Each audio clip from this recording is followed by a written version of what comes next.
argument got into my head, and I just, in the heat of the moment, I tore all the cards and just threw the pieces on the floor. Lights, camera, flashback. It is 1984. You've heard of the movie Footloose, a musical that had audiences dancing in the aisles. Released in Utah, this film created a buzz even here in India.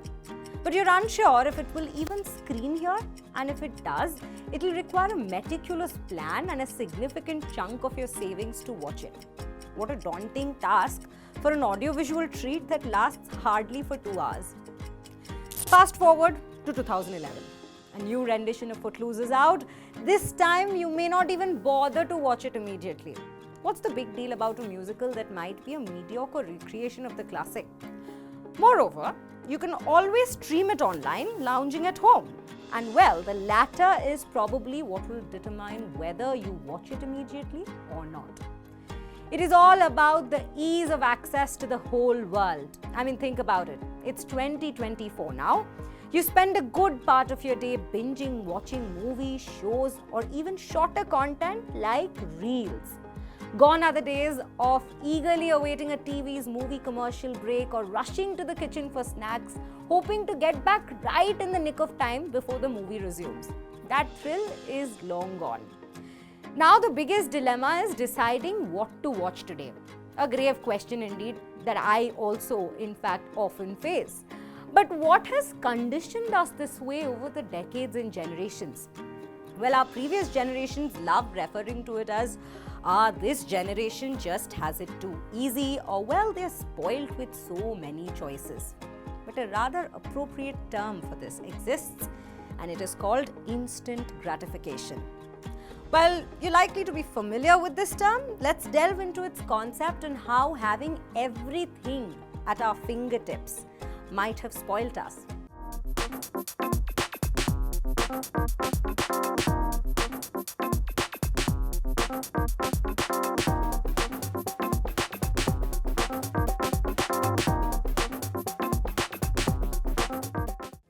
Welcome to For Your Information with Sriya Kundu. Here, whatever awkward questions and thoughts you've had in your mind lately, we strive to answer them all and strike up a conversation about it. Today, we connect the dots and deconstruct for you the psyche behind I want that and I want that now. Let's start with the basics first. The feeling of I want this and I want it now, or what we more commonly known as instant gratification, is a strong urge to fulfill a desire instantaneously. It is quite often known as immediate gratification as well, and we are surrounded by examples of this phenomenon at all times. Very often, we find ourselves being slaves to our impulses. From the very basic behavioral pattern of ordering food online at 3 a.m. to making life decisions, like handing in resignations as a reaction to your manager, has given you a bad feedback. Well, they're all exhibits of this behavior. With the world advancing technologically, everything is quite literally at our fingertips. And while the ease of access has made life easier for us and helped us further our interests and research about the very mysteries that still haunt human civilization, in this vast universe, it has also made us extremely dependent on that technology. It's the age-old debate we used to host at schools on the topic, is internet a boon or bane for the upcoming generations? And that very debate now stands at the heart of this phenomenon. It might sound a little silly, but the consequences of becoming a slave to technology are quite grave. One might even argue that instant gratification saves time and resources for more important activities. For instance, a 3 a.m. meal solves the immediate problem of hunger. But does it support a healthy lifestyle in the long run? Makes you think, isn't it? You might think I sound like your parents at some point, but I too have fallen prey to such immediate desires. We went around, in fact, posing this question to some others in the newsroom, and here are some stories for you. And trust me, when I say this, they all agree that had they paused indulging in the heat of the moment, the consequences would have been vastly different. So this still haunts me, to this date. I was very weak in maths. So I was preparing for my math exam and I impulsively scanned through all the, videos and tutorials, everything, even the books. And it actually helped, and because the concepts were easy to understand. So I got too confident and ahead of myself. Oh my God, I know everything. I'm gonna crack trigonometry now. I'm all done for the day. So exam time, and now I am literally writing quickly everything I know. It's like quick, just jazz, and now it's all done. The exam is over and I come out of oh my God, this is so embarrassing. I come out of the exam hall, and naturally our friends are discussing answers, and I realize all the answers that I stated were not even mentioned. My friends were like, what did you write? I'm like, nothing much, I flunked because of my impulsiveness, because I was too eager, to attempt the questions, and I did not think it through.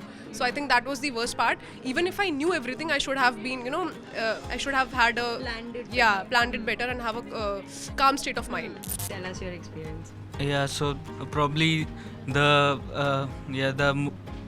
decision I regret the most is of course my career. If given a chance, I would have gone back and changed this and probably taken up a better course, maybe not journalism, maybe not gotten into journalism. And why do you say that?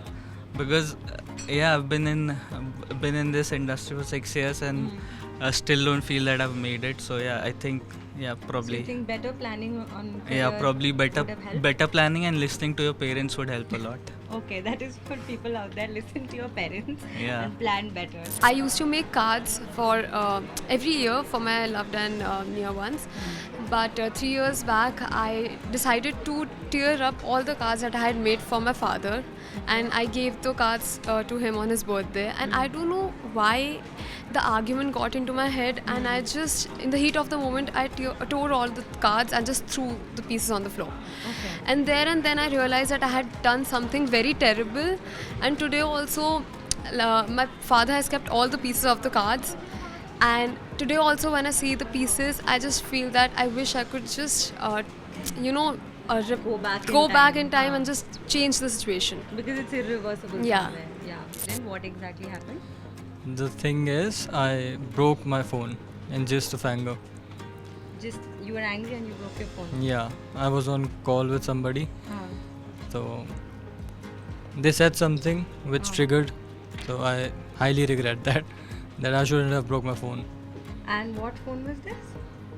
I'll Was show it an you. old phone, new phone, what? That time it was my primary phone. It was your primary phone. 1 year old. 1-year-old phone. Yeah. Lovely. So he has a video for us Yes. that he'll show us. Wait, I'll show you. Here's the video. Okay, I would ask to zoom in. This was the aftermath. Oh my This god. was And the this is an aftermath. iPhone, is it? Yes, it was 10R. Okay, and you regret it now that maybe you should Highly. have tried to calm down Yeah. before, I wish I had consoled myself at that before moment. taking this decision. Yeah. Now, the problem with instant gratification is that it is purely impulse driven. All impulses are not necessarily bad impulses, of course. One shouldn't categorize them, in fact, as bad or good at all. Because what is an impulse? Let's define it. It is a sudden urge to engage in some activity and do something. Does one get impulses that lead to positive action? Of course they do. But those are mostly far and few in between. The simple reason is that there is no thought given to such urges. The activities engaged in aren't planned. Hence, while they might help you meet your short-term goals, it doesn't add value to the bigger picture or life goals that you may have. In fact, after all, these are responses to sudden triggers, and hence they need to be added or fit into the plan you've prepared for your path ahead. In fact, it often ends up disorienting you in the aftermath of that action taken. If you were to break it down in the terms of psyche behind it, at the heart of instant gratification is one of the most basic drives inherent in humans, which is the tendency to see pleasure and avoid pain. This tendency is known as the pleasure principle. The term was first used by none other than Sigmund Freud to describe the role of id, his proposed component of the unconscious mind that is driven purely by baser instincts.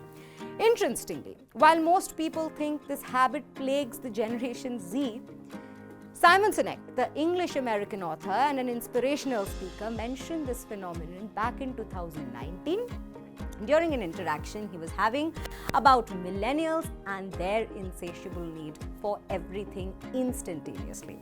Everything you want, you can have instantaneously. Everything you want, instant gratification. Except job satisfaction and strength of relationships, there ain't no app for that. They are slow, meandering, uncomfortable, messy processes. It's as if they're standing at the foot of a mountain and they have this abstract concept called impact that they want to have in the world, which is the summit. What they don't see is the mountain. I don't care if you go up the mountain quickly or slowly, but there's still a mountain. With each generation, this habit worsens. The phrase YOLO, you only live once, became popular among millennials but now seems to dictate the lives of the younger generations. Social media has accelerated this habit, constantly making us compare ourselves to others. Consequently, this is what we feel like when we think that we are falling behind. This is certain insecurity that creeps in us, giving us a false impression of we aren't enough. And in the process, we end up losing our purpose, aim, goals, and in short, ourselves. In fact, the bigger problem that we face today is the paradox surrounding instant gratification. We want instant results without due diligence or effort. Working smart and not hard is a great mantra indeed, but it shouldn't be the only one to live by. At some point, the hard work needs to be put in simply to come up with a smart solution. We've lost the patience to do so, and this is because we've gotten entwined into this never-ending cycle. A simple example of this is when we impatiently await someone to respond to us. However, when the same person expects us to do so, we often don't end up responding. There's another aspect to this paradox. We end up valuing the things that are achievably easily way less than the ones that need some work to be put in. The more one anticipates a certain activity, the more they value the rewards after it's obtained. So what is the solution, you ask? Ironically, there's no instant cure for this issue. One can begin by showing self-empathy. It's important to be a part of the race that surrounds us, but not to lose oneself in it. Break down your objectives in life into long and short goals. Achieving the shorter ones in a planned and well thought out manner gives one the push and motivation to work towards the bigger goals. And the time-to-time rewards fulfill our needs for pleasure from such instantaneous activities. It is, however, important to understand that this doesn't get inculcated overnight. You need to be patient with yourself. You need to understand the value behind the efforts you're putting in over the decisions you're taking to make it clear to yourself why you're taking time and not giving into the impulses. Remember, a wise person once said, "The wait makes it sweeter." But having said that, do not stop enjoying your life by overthinking, and that's a topic we shall touch upon another day. As we have come to an end to this episode, for your information, we leave you with some questions again. How often have you given in to your needs for instant gratification? Do you make impulsive decisions, or do you agree that the wait makes it sweeter?